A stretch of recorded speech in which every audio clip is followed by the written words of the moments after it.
Okay, so I got 06 Ford Focus, rough idle, check engine light on, ignore the ABS light and traction control light. So yeah, rough idle.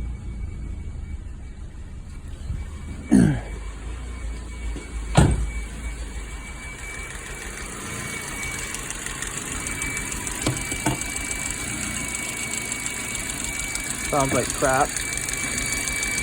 You hear that whistling noise? Oh, like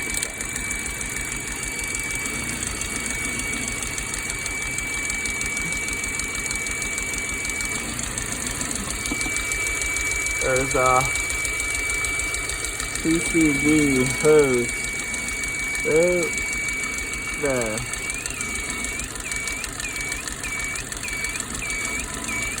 And doing that, you can tell that it has a hole in it. So that's what's making it run so rough. So if you have that whistling noise, you gotta vacuum it. And most likely that's your spot, because this is the second time I'm fixing this now. Alright.